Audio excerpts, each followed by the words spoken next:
মানুষে ঘোরার জন্য পাগল, আর আমার স্বামী ঘোরার জন্য পাগল না। সে শুক্রবার হলে সে ঘুমাবে, কিন্তু ঘোরাঘুরি নেই, ঘুমাবে আর মোবাইল টিপবে। আর ঘোরার কথা বললেই হয়েছে তার মন খারাপ। তো হ্যালো এভরিওয়ান, আসসালামু আলাইকুম। কেমন আছেন সবাই? আশা করি সবাই অনেক ভালো আছেন। আমরা আজকে ঘুরতে বের হয়েছি, যাব হাতিঝিল। রিক্সায় উঠে নিয়েছি। শুক্রবারের বিকেলের রিক্সাতে বের হলে সত্যি অনেক ভালো লাগে। রাস্তাঘাট পুরাই ফাঁকা থাকে, অনেক ভালো বিকেল ওয়েদারটা। আমার ছেলে তো পুরাই রিক্সাতে উঠে সে অনেক খুশি, গাড়ি দেখেই অনেক খুশি, খালি বুম বুম করে। তো আমরা চলে আসছি পুলিশ প্লাজা নামে চলে যাব হাইটটা রাস্তা ওপারে। এখানে বাদামওয়ালা দেখলাম, বললাম যে বাদাম নেন, বাদাম খাবো না বসে বসে। বাদাম কিনে দিল।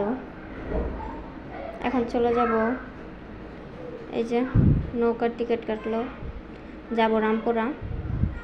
এই যে আমাদের ট্রলার চলে এসেছে। এই তো আগে ভয় লাগতো, এখন ভয় লাগে না।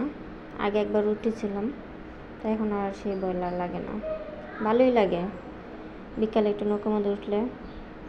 এই যে ব্রিজের মধ্যে উঠতে মানুষ হাইরে কি যে করে।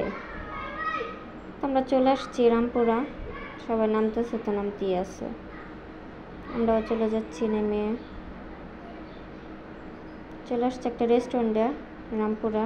রাস্তার এইদিকেই একটা রেস্টুরেন্ট আছে, কিন্তু কোনো জায়গায় ফ্যান পাচ্ছিলাম না, তাই বসতে পারতেছিলাম না। অবশেষে বসলাম, একটা ফ্যান নাই। চিকেন ফ্রাই অর্ডার দিয়েছে আমার হাজব্যান্ড, আর আমার ছেলে তো কোক খাবে। সে কোক ধরার জন্য সে পাগল হয়ে গেছে, সে কোক খাবে। সে ফ্রেঞ্চ ফ্রাই দিলে সে ফ্রেঞ্চ ফ্রাই খাবে না, সে কোক খাবে। খাওয়া দাওয়া শেষে অনুযায়ী তান্দুরি চা নিলাম, তান্দুরি চা খাবো, খেয়ে বের হয়ে যাবো এখান থেকে। সন্ধ্যা হয়ে গেছে, বাসায় যেতে হবে। তো বললাম যে তাড়াতাড়ি চলেন, বাবুকে নিয়ে ধরেন গমনাগমন সমস্যা। এই তো বের হয়ে যাচ্ছি আমরা। রাস্তা ওপারে গিয়ে আমার নৌকা উঠবো। এখানে আবার ফুলের দোকান।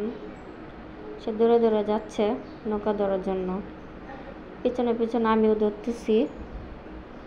কিন্তু একটা দুঃখের বিষয় কি, এত দৌড়ে গিয়েও কোনো লাভ হইল না, শেষ আমাদেরকে দাঁড়িয়ে যেতে হবে। তো আজকে ভিডিওটা এই পর্যন্তই। ভালো থাকবেন সবাই, আল্লাহ হাফেজ। লাইক কমেন্ট করে পাশে থাকবেন সবাই।